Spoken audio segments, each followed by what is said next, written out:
같이 조용히 기도하심으로 10월 11일 주일 예배를 하나님께 드리겠습니다.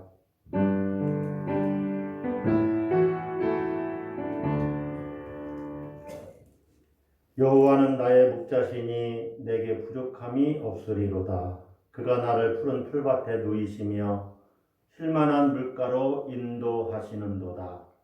내 영혼을 소생시키시고 자기 이름을 위하여 의의 길로 인도하시는도다.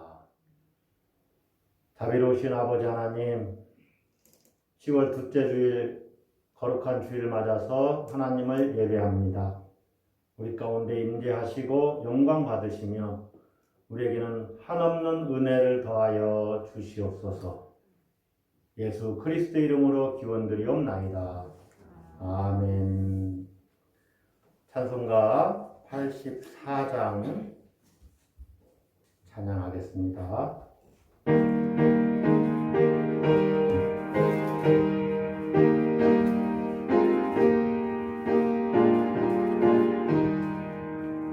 온 세상이 캄캄하여서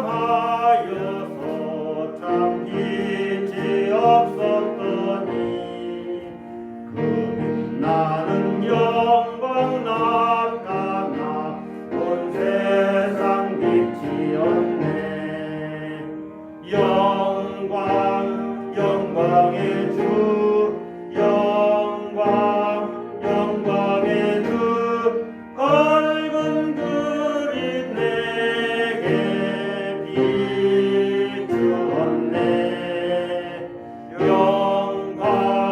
영광의 주,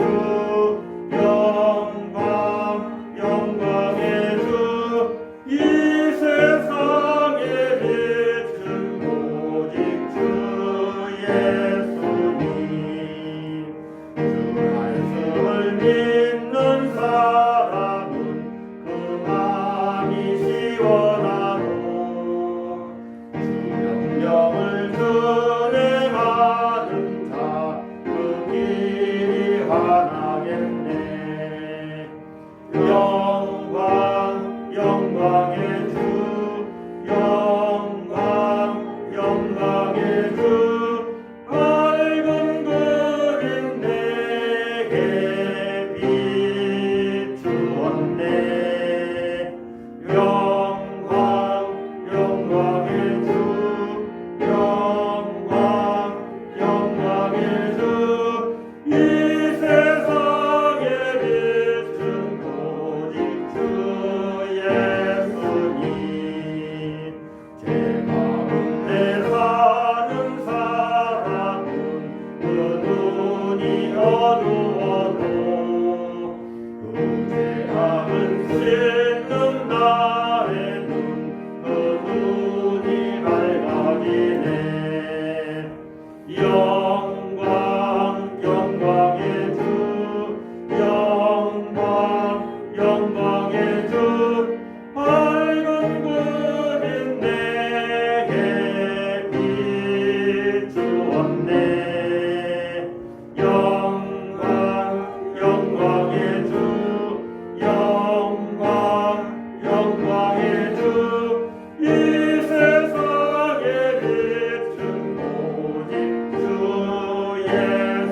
예수님. 성시 교독은 교독문 114번.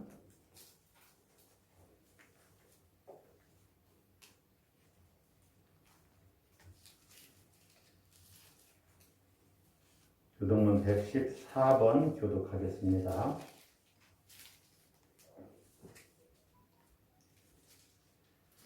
주는 주의 힘으로 산을 세우시며 권능으로 띠를 띠시며 바다의 설렘과 물결의 흔들림과 만민의 소요까지 진정하시나이다. 땅끝에 사는 자가 주의 징조를 두려워하나이다.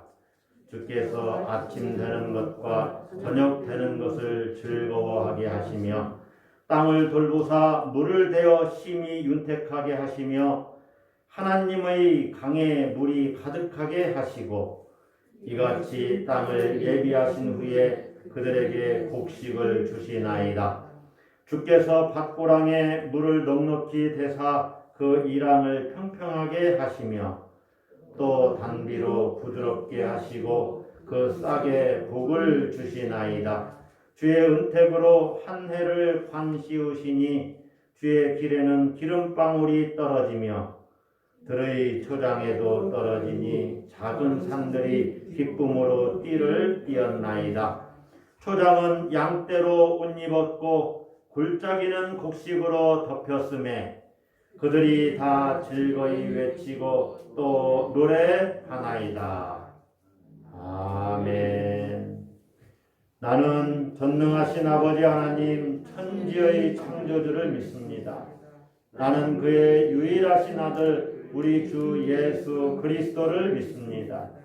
그는 성령으로 잉태되어 동정녀 마리아에게서 나시고 본디오 빌라도에게 고난을 받아 십자가에 못 박혀 죽으시고 장사된 지 사흘 만에 죽은 자 가운데서 다시 살아나셨으며 하늘에 오르시어 전능하신 아버지 하나님 우편에 앉아 계시다가 거기로부터 살아있는 자와 죽은 자를 심판하러 오십니다. 나는 성령을 믿으며 거룩한 공교회와 성도의 교제와 죄를 용서받는 것과 몸의 부활과 영생을 믿습니다. 아멘. 이 천지간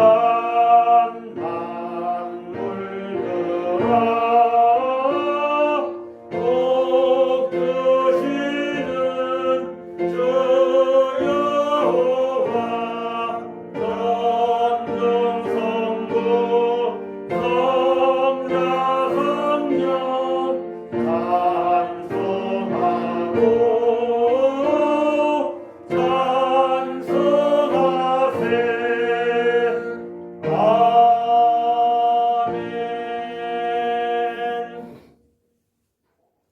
오늘 우리에게 주시는 하나님의 말씀을 보겠습니다. 마태복음 22장 1절에서 14절까지의 말씀입니다. 하나님의 말씀은 마태복음 22장 1절로부터 14절 말씀입니다. 교독하겠습니다. 예수께서 다시 비유로 대답하여 이르시되 천국은 마치 자기 아들을 위하여 혼인 잔치를 베푼 어떤 임금과 같으니 그 종들을 보내어 그 청한 사람들을 혼인 잔치에 오라 하였더니 오기를 싫어하거늘 다시 다른 종들을 보내며 이르되 청한 사람들에게 이르기를 내가 우찬을 준비하되 나의 소와 살찐 짐승을 잡고 모든 것을 갖추었으니 혼인 잔치에 오소서 하라 하였더니 그들이 돌아보지도 않고 한 사람은 자기 밭으로 한 사람은 자기 사업하러 가고 또 남은 자들은 종들을 잡아 모욕하고 죽이니 임금이 노하여 군대를 보내어 그 살인한 자들을 진멸하고 그 동네를 불사르고 이에 종들에게 이르되 혼인 잔치는 준비되었으나 청한 사람들은 합당하지 아니하니 내 거리 길에 가서 사람을 만나는 대로 혼인 잔치에 청하여 오라 한데 종들이 길에 나가 악한 자나 선한 자나 만나는 대로 모두 데려오니 혼인 잔치에 손님들이 가득하니라. 임금이 손님들을 보러 들어올새 거기서 예복을 입지 않은 한 사람을 보고 이르되 친구여 어찌하여 예복을 입지 않고 여기 들어왔느냐 하니 그가 아무 말도 못하거늘 임금이 사환들에게 말하되 그 손발을 묶어 바깥 어두운 데에 내던지라. 거기서 슬피 울며 이를 갈게 되리라 하니라. 청함을 받은 자는 많되 택함을 입은 자는 적으니라. 아멘. 예수님이 예루살렘 성전에서 하나님 말씀을 가르치실 때 대제사장들과 백성의 장로들 그리고 바리새인들 유대교에 있어서 그 종교 지도자들이죠. 종교적으로 보면 아주 엘리트의 사람들입니다. 이 대제사장과 백성의 장로들 바리새인들이 예수님께 항의를 합니다. 당신이 무슨 권위로 이런 일을 행하십니까? 당신이 무슨 권위로 이런 일을 행하느냐? 누가 이 권위를 주었느냐? 따져 물은 것이죠. 예수님이 그 질문에 여러 가지로 대답을 하시는데 그 중에 이제 여러 비유를 이렇게 가지고 말씀을 하십니다. 비유를 통해서 또 하나님의 말씀을 전하십니다. 우리가 읽은 이 본문의 말씀도 그 비유인데 흔히 혼인잔치 비유라고 이렇게 이야기를 합니다. 이 혼인잔치 비유도 유대교 지도자들을 향한 예수님의 비판의 말씀이라고 이렇게 볼 수가 있어요. 자, 본문의 주제는 이제 이렇게 이제 딱 드러납니다. 잔치에 처음 초청을 받았던 사람들은 이 초청을 거절한 사람들이고, 거절해서 이 잔치에 결국에는 참여를 안 했다는 것이고, 자, 두 번째는 초청을 받지 못했던 사람들이 결국에는 잔치에 참여하게 되었다는 겁니다. 첫 번째 부류들은 잔치에 참여하지 못했어요. 참여를 안 했어요. 두 번째 초청받은 사람들은 잔치에 참여했어요. 그 중에 잔치에 참여하지 못한 사람이 있는데 예복을 입지 않은 사람이에요. 그러니까 결국에 잔치의 기쁨을 누리는 사람들은 누구냐? 두 가지 조건을 만족해야 됩니다. 초청받은 사람과 예복을 입은 사람들이에요. 따라서 한번 하겠습니다. 초청을 받은 사람들, 예복을 입은 사람들, 이게 아주 중요합니다. 자, 잔치에 초청받았지만은 들어가지 못한 사람들은 누굽니까? 처음에 거절한 사람들, 이 사람들은 유대교인들입니다. 그러니까 이게 지금 마태복음을 읽고 있는 사람들, 예수님의 말씀을 듣고 있는 사람들은 이제 누군지를 알게 돼요. 대제사장, 장로들, 바리새인, 또 율법학자, 사두개인, 이 사람들은 전자에 속한 사람들입니다. 처음에 청함을 받았는데 다 이러저러한 이유로 거절했어요. 자, 두 번째로 길거리로 나가서 막 잔치에 참석하라고 이렇게 격려받아서 잔치에 참석한 사람들은 한마디로 말하면 우리 기독교인들입니다. 기독교인들. 누구나 참여할 수가 있게 됐어요. 단지 예복을 입기만 하면 됩니다. 자, 오늘 그 이야기를 할 겁니다. 자, 임금의 잔치에 초청받은 사람들이지만 온갖 핑계를 대고 초청을 거절한 사람들, 그리고 심지어 종들을 모욕하고 죽인 사람들, 이 사람들은 그야말로 하나님 나라에 대한 초청을 거절한 사람들인데, 누구를 이렇게 이 종들을 죽였다고 그랬잖아요. 이 종들은 하나님이 보낸 선지자들입니다. 이스라엘 백성들은 하나님 나라, 하나님 백성인 것을 자처하면서도 하나님의 말씀을 선포한 선지자들을 계속해서 배격해요. 심지어 하나님이 보낸 선지자들을 죽인 일들이 너무나 많아요. 이스라엘 역사 속에서. 마침내는 하나님이 보내신 하나님의 아들이신 예수님을 거부하지요. 그래서 그들은 하나님 나라를 거부한 겁니다. 자, 두 번째로 초청을 받아들인 사람들은 우리 기독교인들이라고 했어요. 그런데 이미 잔치에 들어온 사람들인데 여기서 이제 반전이 한번 일어나죠. 그 중에 예복을 입지 않은 사람이 있었다는 거죠. 이 예복을 입지 않음으로 말미암아 쫓겨나게 됩니다. 쫓겨나게 돼요. 그래서 아까 말씀드린 대로 최종적으로 잔치에 참여하고 잔치의 기쁨을 누릴 수 있는 사람은 초청에 응하는 사람이고 예복을 입은 사람이다. 다시 말하면 청함을 받고 마침내는 이제 예복을 입은 사람, 택함을 입은 자가 잔치에 참여하게 돼요. 여러분, 마지막 절에서 주님이 청함을 받은 자는 많되 택함을 입은 자는 적다. 초청에 응하는 사람은 청함을 받은 사람입니다. 그래서 잔치에 참여할 수가 있어요. 잔치에 참여하면 돼요. 그냥 가면 돼요. 그러나 잔치에 간다고 해서 모두 다 잔치의 기쁨을 누리고 끝까지 그 잔치에 머물러 있을 수 있는 것은 아니에요.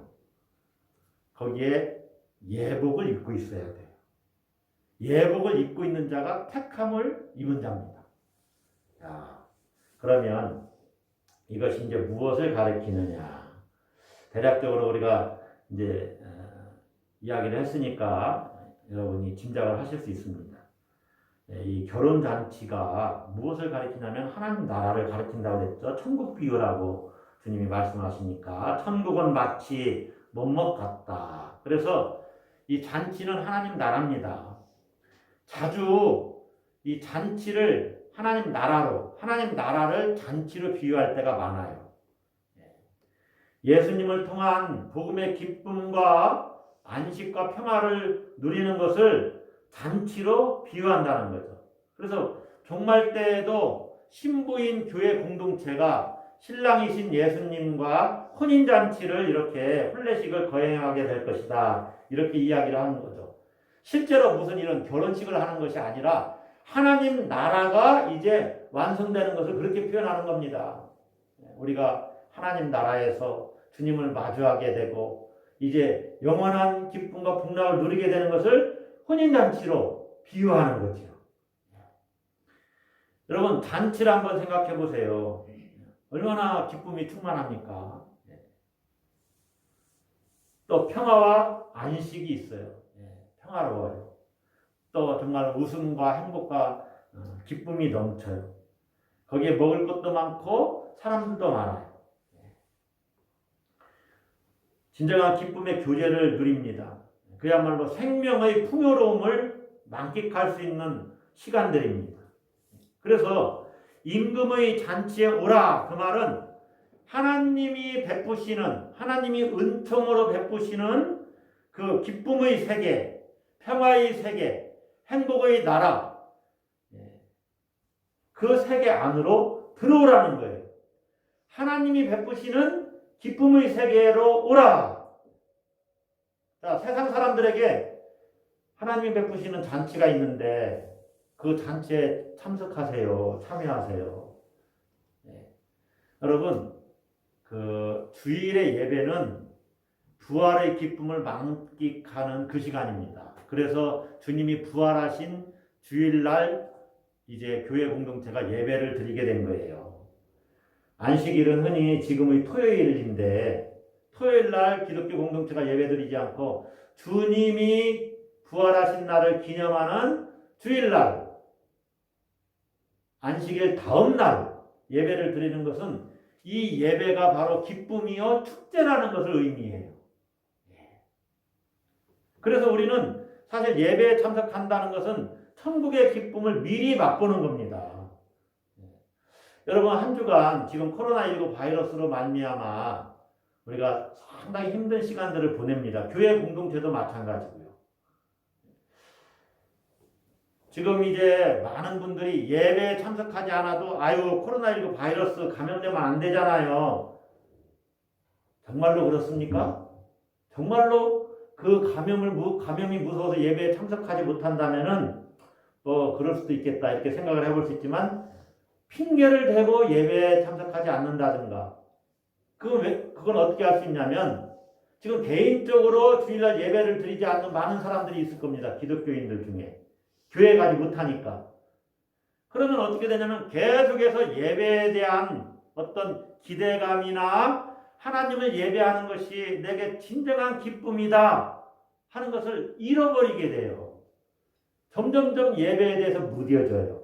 그리고 이제 예배를 소중히 여기는 마음조차 사라진다는 거죠. 이게 문제가 됩니다. 틀림없이 문제가 돼요. 지금 벌써 3개월째 이제 대면 예배를 정부에서는 드리지 못하게 하고 있잖아요. 그럼 점점 신앙이 무뎌져요. 저도 예전에 한 3주간 예배를 빠져본 적이 있어요. 3주가 딱 지나니까 정말로 무뎌지더라고요. 처음에는 첫 주 빠졌을 때는 죄책감이 막 들잖아요. 물론 목회하기 전 이야기지요. 두 번째는 이번 주도 예배를 빠졌네. 근데 3주 되니까 이제 조금 무뎌지는 거예요. 점점 무뎌지는 예배 생활. 지금 이게 문제입니다. 한국교회에도. 코로나19 바이러스 감염은 차치하고서라도 뭐 예배 한번 빠진다고 뭐 대소리야. 이렇게 돼가는 거죠.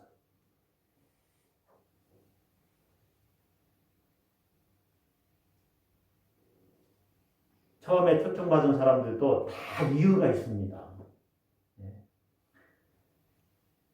적극적으로 거부하고 나중에 초청하고 있는 종들을 죽이는, 그래서 초청 사건 자체를 말살시키죠. 그렇게 할 수밖에 없는 이유들이 다 있어요. 여러 사정이 있어요. 본문에서는 오기를 싫어했다라고 한마디로 말하지만은 이제 그게 이제 다양하게 나타나죠. 거절의 양상이 3가지 정도로 나타납니다.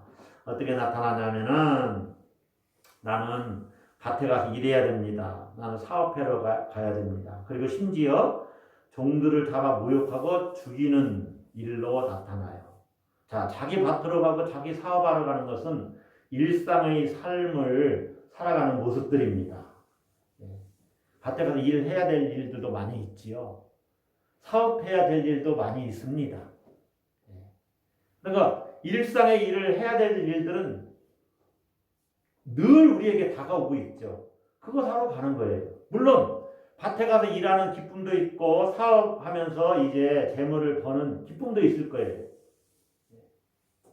그리고 그런 것들을 이제 계속 잔치에 오라고 종용하고 또 귀찮게 하니까 또 자기 입맛에 맞는 말은 하지 않고 자기가 듣기 좋아하는 말은 하지 않고 자꾸 부담을 주는 말을 하니까 종들을 잡아 죽이는 일이 이스라엘 역사 속에 있었단 말입니다.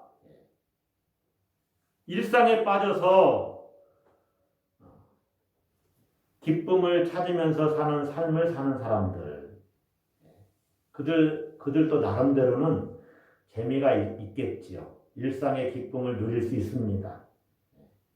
또 자기 어떤 목표를 가지고 성취하는 기쁨도 누릴 수 있겠죠. 사업하면서 사업이 확장되고 재물이 쌓여지는 기쁨도 누릴 수 있고 밭에 수확이 늘어가는 기쁨도 누릴 수 있어요. 그러니까 나름대로는 다 이유가 있습니다. 그런데요, 진짜 이들이 잔치에 오기를 싫어한 이유가 뭘까요? 한번 생각을 해보세요. 다 이유가 있는데 그들이 돌아보지도 않고 5절에 한 사람은 자기 밭으로 한 사람은 자기 사업하러 가고 그 남은 자들은 종들을 잡아 모욕하고 죽였다. 3절에 보면 오기를 싫어했다. 진짜로 왜 잔치에 가지 않았을까요? 어찌 보면은요, 이유는 딱 한 가지입니다. 진짜 잔치의 기쁨을 모르는 겁니다. 잔치의 기쁨이 사업하러 가고 밭으로 가고 또 종들을 잡아서 모욕하고 죽이는 그 일을 하지 않아야 되는 이유가 충분하다는 것을, 잔치의 기쁨을 맛봤다면은 그런 일들을 하지 않는다는 거죠. 밭으로 가지 않는다는 거죠. 잔치에 참여했다 밭으로 갈 수도 있어요. 그러니까 일상이 중요하지 않다는 이야기가 아닙니다. 잔치에 참여하는 것이 가장 중요하고 우선순위의 영순위라는 것을 알아야 된다는 거죠. 알아야 돼요. 잔치의 진짜 기쁨이 뭔지를 안다면은 이들은 다 잔치에 참여할 거예요. 여러분, 연인 관계를 한번 생각해 보세요. 연인들이 막 죽고 못 살아요. 사랑해서. 그러면 이들은 이제 일상을 살아가죠. 직장도 다녀야 되고 뭐 또 다 일상의 일들을 해야 됩니다. 그러나 그 마음속에는 아유, 다음 주 토요일 날 데이트를 하기로 했는데 그 토요일을 엄청나게 기다릴 거예요. 그리고 토요일 날 일하지 않도록 다 스케줄을 조정할 거예요. 그런 것이죠. 왜냐하면 데이트의 기쁨을 아니까. 그래서 이 잔치에 참여하지 않은 사람들은 이 잔치의 기쁨을 진정으로 모르기 때문에 참석하지 않는 거예요. 그 가치를 모르기 때문에. 그래서 세상이 주는 기쁨과 잔치에서의 기쁨은 완전히 다른 것이고 어떤 성취에서 얻는 기쁨과도 다르다. 감각적인 차원의 기쁨과도 다르다. 여러분, 감각적인 차원은 우리가 보는 기쁨, 맛보는 기쁨, 먹는 기쁨이죠. 보는 기쁨도 얼마나 재밌어요. 광활한 대지를 보거나 또 아름다운 풍경에 자연 속에 푹 빠져들면. 요즘에 제 고등학교 동창들 카톡방이 있어요. 한 친구들 대여섯 명이서 설악산을 등반하면서 사진을 계속 찍어 올려요. 저는 거기에 한 번도 대꾸도 안 하는데. 근데 보고는 있어요. 이제 제 나이 또래 친구들이니까 은퇴했겠다, 또 어느 정도 이제 경제적인 기반도 있고 그러니까 그냥 졸업한 동창들끼리 모여서 우리 등산 가자 해서 매달 등산을 다니는 거예요. 여기도 가고 저기도 가고 하면서. 그런 즐거움이 있다는 거예요. 세상살이에도. 보는 기쁨도 있다는 거예요. 설악산이 또 얼마나 멋있습니까? 감각적인 차원에서의 기쁨과 다르다는 거예요. 잔치에서 주는 기쁨은. 감각적인 차원은 오감이 있겠죠. 보고, 맛보고, 듣고, 또 냄새 맡고, 또 이 피부로 직접 경험하는 여러 가지 이런 기쁨들. 또 심지어 우리가 그 내면에서의 어떤 기쁨도 맛볼 수가 있습니다. 자기 초월의 경험이나 이런 어떤 또 그 성취감, 자기가 어떤 것을 목표했는데 이것이 이루어지는 기쁨, 그리고 자기 인격이 좀 더 성숙해지는 교양을 쌓는 것 같은 기쁨도 누릴 수 있고 여러 가지 세상살이에 그런 것들이 있죠. 인격이 좀 더 성숙해지는 내가 정말로 조금 성장하고 있구나 이런 것들도 느낄 수 있고. 그런데 중요한 것은 잔치에서의 기쁨은 그것과 다르다는 거예요. 일상의 삶에서 느끼는 기쁨과는 다르다. 제가 지금 일상에서의 기쁨은요, 다른 종교에서도 있을 수가 있습니다. 다른 종교에서도 있을 수 있다는 이 말씀은 첫 번째, 이 초청받은 자들이 거절했잖아요. 이 초청받은 자들 안에 있는 어떤 기쁨이 있을 수 있어요. 다른 말로 말하면 유대교에서 느끼는 어떤 기쁨도 있을 수 있습니다. 그러나 기독교 공동체 안에서 느끼는 이 기쁨과는 다르다는 거죠. 여러분이 그걸 인식하셔야 돼요. 이게 첫 번째 초대받은 사람들의 그 상태와 두 번째 초대받아서 이 잔치에 참석한 사람들이 느끼는 이 기쁨은 완전히 다른 거예요. 잔치에서의 기쁨이라면은 유대교에 있는 사람들이 기독교인으로 개종할 필요가 없습니다. 그것만이 전부라면. 여러분 이제 조금 있다 잔치에서의 기쁨이 뭐냐를 제가 말씀드릴 건데, 이 잔치에서의 참된 가치와 잔치의 참된 가치와 기쁨은 유대교에서 줄 수 없는 것을 이야기하는 거예요. 자, 세상살이가 주는 기쁨도 있다고 그랬죠. 일상의 삶이 주는 기쁨. 일상의 삶이 중요하지 않다는 말이 아닙니다. 일상은 우리가 늘 정말로 잔치에 참여하더라도 다시 일상을 붙들고 살아야 돼요. 일상을 제껴놓고 세상을 살아갈 수는 없습니다. 잔치에 가지 않아도 우리는 해야 될 일은 또 산더미처럼 많이 있어요. 여전히 잔치에 갔다 오면 밭에 나가야 되고, 소도 돌봐야 되고, 결혼도 해야 되고, 사업도 해야 되고, 또 먹고 자고 일상을 또 살아가야 돼요. 그런데 문제는 일상에 매몰되면은 잔치의 기쁨을 모른다는 거예요. 하나님 나라의 기쁨을 모른다는 거예요. 그래서 일상에 매몰되면 그 일상이 계속해서 한 사람의 삶을 파괴해 간다는 거죠. 그것이 본문에 그 13절 보면 바깥 어두운 데 내던지라 그랬죠. 예복 입지 않은 사람 이야기합니다. 이 예복 입지 않은 사람과 처음에 잔치를 거절한 사람들의 상태는 나중에는 다 똑같아지는 거예요. 파멸로 끝나요. 바깥 어두운 데 내던져진 삶이 돼버려요. 다시 말하면 삶이 험으로 끝나요. 험으로 떨어져요. 자, 이 잔치의 기쁨을 모르고 일상에 계속 매몰되고 반복되는 일상만을 살아가니까 허물로 떨어지니까 그 허물을 메꾸기 위해서 또 일상에 자기 자신을 또 몰두해요. 자기 삶을 거기에 불태워요. 그러면 계속해서 더 큰 허무만 경험하게 돼요. 이것이 바깥 어두운 데 내던져지는 삶입니다. 여러분, 세상의 것이 만족을 줍니까? 처음엔 만족을 주는 것 같지요. 제가 지난주에 그 자동차를 이렇게 한번 유튜브 통해서 중고차 사는 사람들 이야기를 한번 이렇게 본 적이 있어요. 예를 들면 어떤 분이 그러더라고요. 그 중고차 이제 판매하는 그분이 예를 들면 이런 거죠. 아반떼 최고급을 사는 것보다 소나타급의 옵션이 별로 안 붙어 있는 차를 사는 것이 훨씬 더 좋다. 그러면 차가 한 단계 업그레이드 된 차를 사지요. 그래서 그렇게 살까 하고 돈을 조금 투자한다는 거예요. 이제 그럼 소나타급의 차를 살 때 그러면 조금 더 돈을 투자해서 옵션을 붙은 차를 살까? 이제 이제 욕심이 살짝 생긴다는 거예요. 그래서 돈을 모아요. 그러다 보니까 소나타급 최고 옵션이 붙은 차를 사느니 그랜저 깡통인 차를 살까? 이렇게 된다는 거예요. 깡통인 차는 옵션이 별로 안 붙은 차를 얘기하는 거예요.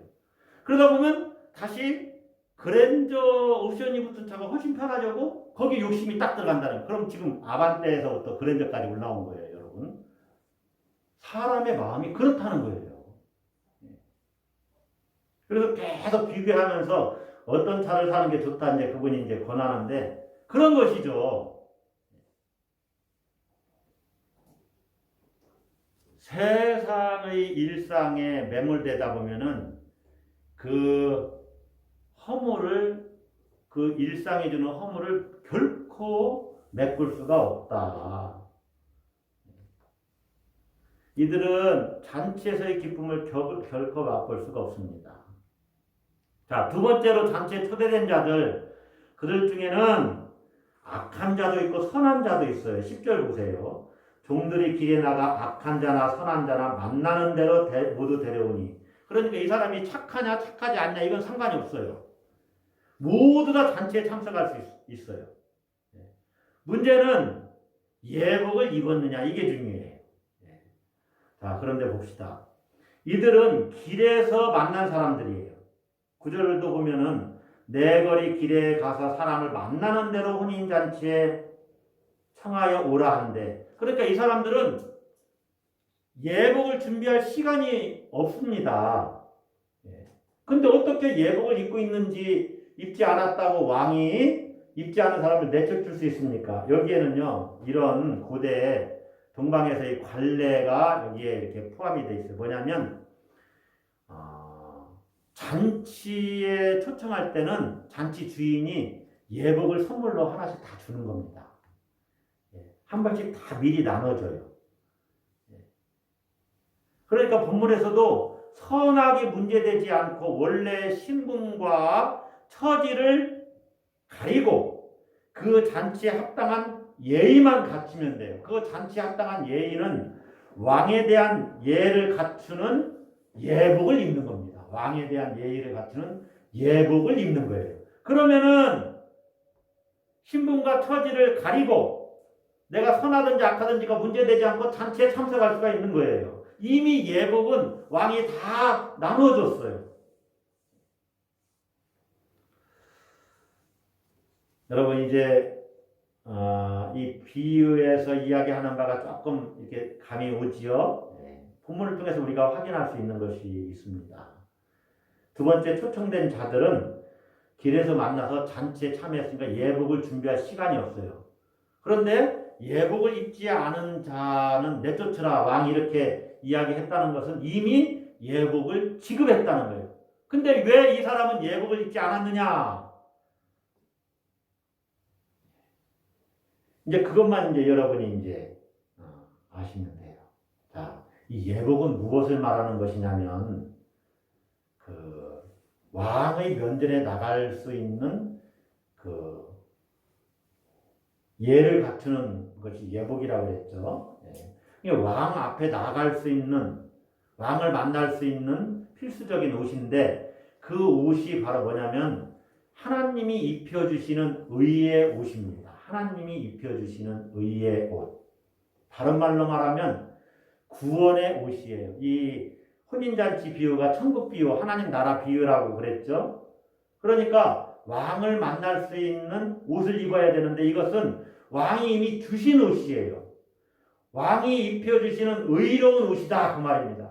그러므로 그 사람이 어떤 신분이든지 어떤 처지에 있었든지 이제는 전혀 문제가 되지 않아요. 우리는 이게 뭔지를 알죠. 어린 양의 피로 깨끗하게 된 성결과 거룩의 옷이라는 거죠. 어린 양 예수 그리스도의 피로 깨끗하게 된 성결과 거룩의 옷. 모든 사람에게 나눠줘요. 그것을 입기만 하면은 잔치에 참여할 수가 있어요. 회개하고 믿음으로 입은 의의 옷입니다. 회개하고 믿기만 하면은 하나님이 주신 옷을 입을 수가 있어요. 이미 왕이 주셨다는 거예요. 그런데 이 한 사람 내쫓김을 당하는 그 사람은 왜 예복을 입지 않았을까요? 그것은요 여러 가지 이유가 있겠지만 한번 생각을 해보세요. 내 옷은 깨끗한데? 이렇게 생각하고 예복을 입지 않았을 수도 있습니다. 또 내가 입은 옷은 왕이 준 예복과 뭐 거의 비슷한데?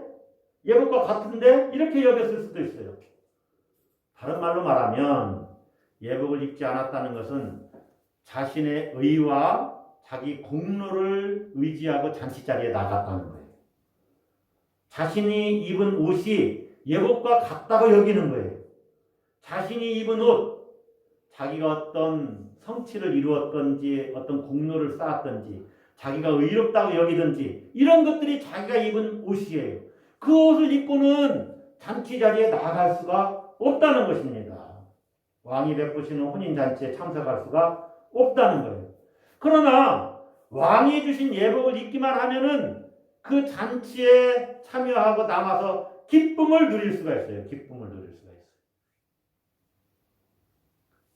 여러분 이 잔치의 기쁨이 뭘까요?